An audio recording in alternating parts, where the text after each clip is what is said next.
One of the oldest lakes in North America is 9 feet below the level that California law says it has to be. Mono Lake has been losing water to Los Angeles since 1941. In 1994, the state ordered LA to let it recover. 30 years later, the lake is still shrinking. And the agency responsible for protecting it just held a hearing today, March 17th, to ask a question that should have been answered a decade ago: whether Mono Lake can be saved at all. What nobody outside California water policy knew until recently is that the very rules designed to protect Mono Lake contain a flaw that has kept the lake trapped for 3 decades. Here is where it stands. Mono Lake sits at 6,383 feet above sea level. The state-mandated target is 6,392 feet. That 9-foot gap is not closing. It is growing. The lake is forecast to drop even further, to 6,382.8 feet by April of next year. And the reason it keeps falling has a name: the LA Department of Water and Power. In May of 2024, LADWP released an operations plan committing to take just 4,500 acre-feet of water from Mono Lake's feeder streams. That was the lowest voluntary export in 30 years. Nancy Sutley, the deputy mayor of Los Angeles, framed it as part of Mayor Karen Bass's environmental agenda. The Mono Lake Committee called it a turning point. 6 months later, LADWP quietly reversed course. Diversions from Lee Vining Creek and Rush Creek jumped past the promised limit before Thanksgiving. By early December, the utility had already taken 6,000 acre-feet. The Mono Lake Committee, the nonprofit that has monitored the lake since 1978, made dozens of calls to LADWP staff. Nobody picked up. Nobody called back. On December 16th, after the committee's leadership traveled to Los Angeles to meet with LADWP's CEO, operations staff finally admitted the truth. LA intended to take the full 16,000 acre-feet, the absolute legal maximum, by March of 2025. Adam Perez, the manager of the LA Aqueduct, was blunt about it. He said, quote, "We always try to maximize aqueduct deliveries to the city." He pointed to the dry winter and the cost difference. Eastern Sierra water runs about $950 per acre-foot. Water from the Metropolitan Water District costs $1,240. After the Palisades fires hit in January 2025, LADWP also argued that Mono Lake water proved critical for the city's supply during emergencies. Jeffrey McQuilkin, the executive director of the Mono Lake Committee, called the reversal a betrayal. He said, quote, "Reducing diversions in the first place was a voluntary action to show that we are all working together. That is what is so disappointing, that DWP said, yeah, we are not going to do that." This is where the scope of this crisis goes beyond one broken promise. Because Mono Lake is not the first Eastern Sierra lake that Los Angeles drained. Owens Lake, about 100 miles to the south, was once 12 miles wide and 30 feet deep. LADWP diverted the Owens River starting in 1913, and by 1926, the lake was completely dry. The exposed lakebed became the single worst source of dust pollution in the United States. LADWP has spent over $2.5 billion trying to control it, and the dust still blows. That is the same utility, the same aqueduct system, and the same playbook now being applied to Mono Lake. The legal framework that governs Mono Lake, a ruling called Decision 1631, was supposed to be the solution. Issued in September of 1994 by the California State Water Resources Control Board, it was one of the most important environmental rulings in state history. It amended LA's water licenses and set the management target of 6,392 feet. The board expected the lake to reach that level within about 20 years. By 2014, the decision created a tiered system. When the lake sits between 6,380 and 6,391 feet, LADWP can take up to 16,000 acre-feet per year. Between 6,377 and 6,380 feet, diversions drop to 4,500. Below 6,377, all exports stop. The problem is built into the tiers. Every time the lake rises above 6,380 feet, it triggers the full 16,000 acre-foot allowance. LADWP takes the maximum. The lake drops, it rises again, LA takes again. The Mono Lake Committee has documented that for 29 straight years, the utility has taken the maximum that the rules allow, even in years when they did not need the water. The result is a ratchet that locks the lake in place. It rose roughly halfway to the target, to about 6,385 feet, and stalled. I mean, think about that for a second. The rules designed to raise the lake are the same rules preventing it from rising. You can see it in the data. The record wet winter of 2023 dumped so much snow on the Sierra that Mono Lake rose 5.3 feet in a single year. That was the biggest gain since diversions began. For the first time in decades, it looked like real recovery was possible. Then, the following year, LADWP maxed out its diversions. The system began erasing those gains immediately. That is not a failure of the rules. That is the rules working exactly as written. And there is another leak in the system that gets almost no attention. About 5,000 acre-feet per year seeps through the Mono Craters Tunnel, an 11-mile bore through volcanic rock that connects the basin to the Owens River watershed. That water flows to Los Angeles regardless of what the surface diversion rules say. Nobody regulates it. It does not count against the caps. It just goes. The 20-year review hearing that Decision 1631 required was due around 2014. LADWP successfully pushed it back 6 years. As of today, March 17, 2026, the formal hearing has still not happened. The same decision that was supposed to protect Mono Lake has functioned, in practice, as a system that guarantees the lake never reaches its legal target. That was the backdrop when UCLA's climate science team walked into the State Water Board meeting this morning. What they presented changes the math entirely. The UCLA report, titled Development of a Mono Lake Water Level Model and Projections Across the 21st Century, is the first analysis to factor climate change into Mono Lake recovery projections. When Decision 1631 was written in 1994, every forecast used historical climate data. Nobody modeled global warming. Nobody accounted for shrinking snowpack, rising temperatures, or increased evaporation. Here is what the model shows. Under business-as-usual emissions, the Sierra Nevada snowpack that feeds Mono Lake is projected to lose roughly 2/3 of its April 1st snow water equivalent by the end of the century. A basin-level study projects a 15% decline in stream flow for Lee Vining and Rush Creeks, with July flows, the ones that matter most for summer lake recharge, declining by 35%. Peak snowmelt is expected to shift forward by a full month. Drought years are projected to increase. Wet years are projected to decrease. California has already seen what this looks like. During the 2012 to 2016 drought, Sierra snowpack fell to levels not seen in 500 years. Mono Lake dropped to 6,378 feet, just 13 inches above the level where a land bridge forms between the shore and Najit Island.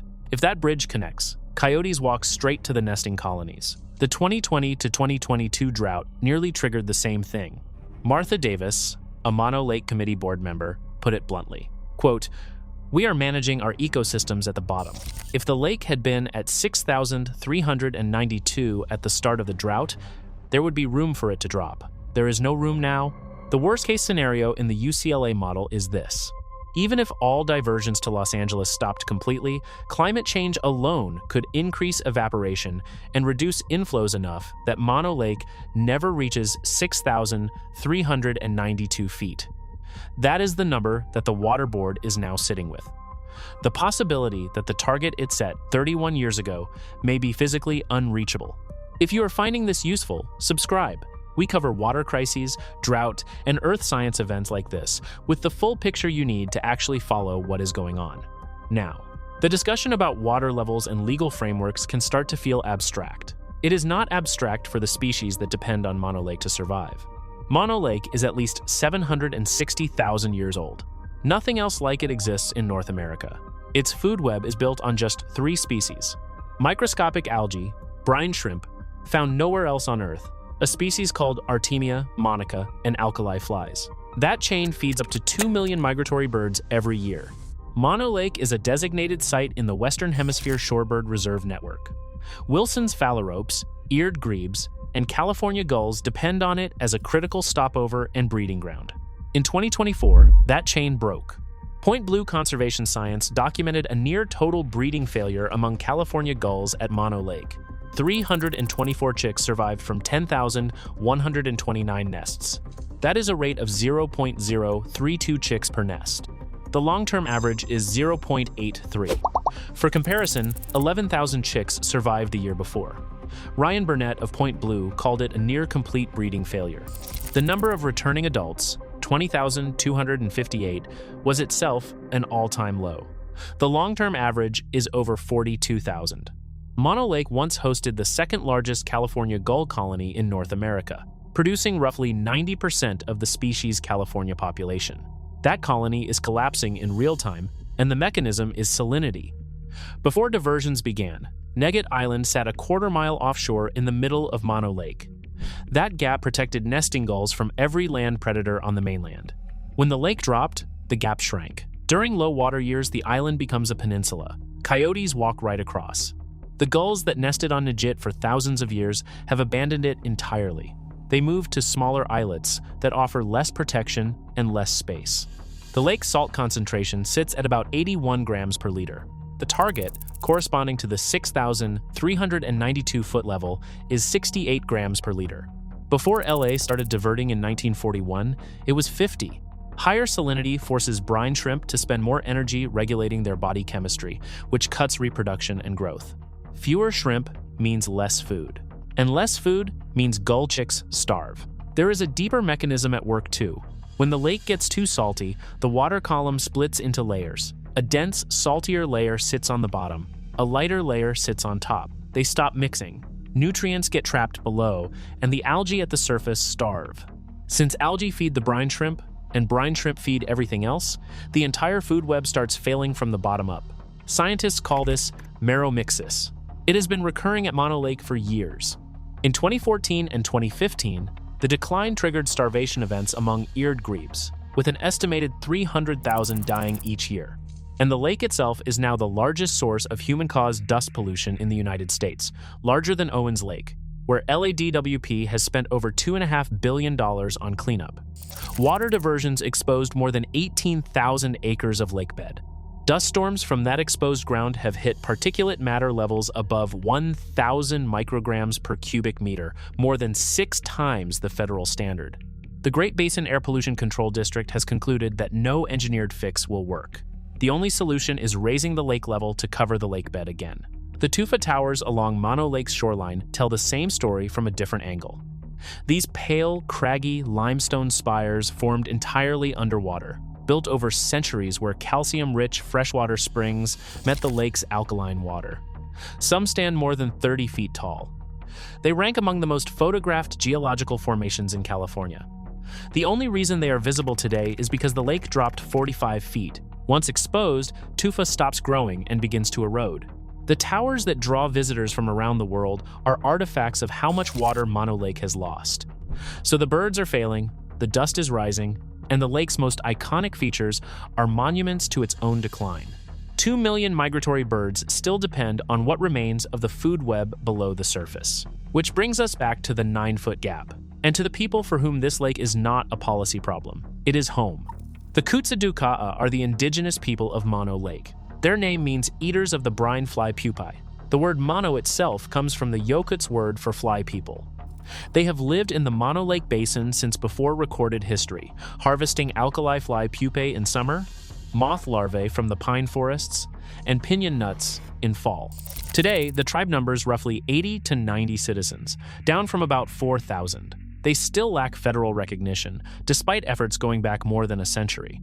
Charlotte Lang, the tribal chair, recently led the purchase of 160 acres near the lake called Tupe Nobe, which means rock house. It is the tribe's first land acquisition and first return to ancestral ground. Her grandfather told her, quote, "You need to buy the land back. It is the only way you are going to get it back." The tribe has called for a full halt to all water diversions until the lake rises. In a letter to the state water board, tribal representatives wrote, quote, "It is obvious that the lake is in crisis and that an immediate end to water diversions is needed." Tribal elder Dean Tanena testified, quote, "Since the day that settlers first came to our areas, we have been pushed off our lands. We have been robbed of our water."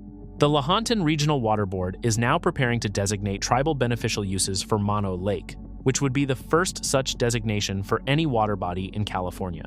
This fight is not new. It started with a graduate student named David Gaines, who first saw Mono Lake in 1974. He was 26 years old, doing bird surveys in Mono County for a class project. What he found was an ecosystem in freefall. LA had been draining the lake's feeder streams for 3 decades by then. The surface had dropped 45 feet. Half the volume was gone. The lake that fed 2 million birds was being quietly bled dry by a city 300 miles to the south. Gaines organized a team of undergraduate researchers from UC Davis, UC Santa Cruz, Stanford, and Earlham College to conduct the first real ecological study of the basin. In 1978, he founded the Mono Lake Committee with 3 other people. He drove across California with a slideshow, town by town, building support. The committee grew to 20,000 members. The legal fight reached the California Supreme Court in 1983. The ruling, National Audubon Society versus Superior Court, established for the first time that the public trust doctrine limits even long-standing water rights. No one can claim a permanent right to divert water in ways that damage a public resource. Legal scholars consider it a landmark in American environmental law. Gaines did not live to see it enforced. On January 11, 1988, he was killed in a car crash during a snowstorm on Highway 395 near Lee Vining. He was 40 years old. Decision 1631 came 6 years later. When the decision finally forced water back into Rush Creek, something remarkable happened. The stream, which had been dry for decades, came back. Cottonwoods grew along the banks. Brown trout returned. Waterfowl nested in wetlands that had not existed since the 1940s.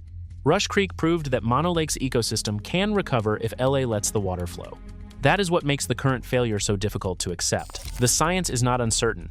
The recovery is not theoretical. It has already been demonstrated on one of Mono Lake's own feeder streams. What is missing is the political will to let it happen at the lake itself. There is a final detail that reframes everything.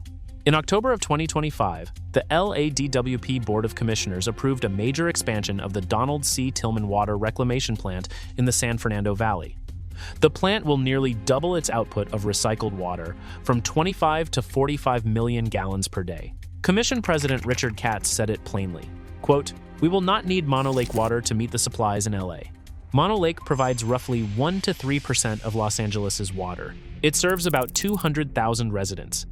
The cost to replace that supply from other sources is roughly $44 million per year. To put that in perspective, the Palisades fires that LADWP cited as justification for maximizing Mono Lake diversions caused an estimated $26 billion in damage. The annual cost to leave Mono Lake alone is less than 0.2% of the fire recovery bill. LA does not need this water. The numbers make that painfully clear. The city that fought for 80 years to keep draining one of the oldest lakes in North America has publicly admitted it does not need the water. The rights remain, the exports continue. The hearing that could change the rules still has no date. Jeffrey McQuilkin put it simply, quote, "Mono Lake was promised protection 3 decades ago, and it is still waiting for that promise to become a reality. Charlotte Lange's grandfather told her to buy the land back. She did. The lake is still 9 feet below the line California drew 31 years ago. And the woman whose ancestors named this place after the flies that once blanketed its shores is still waiting for the state to keep its word."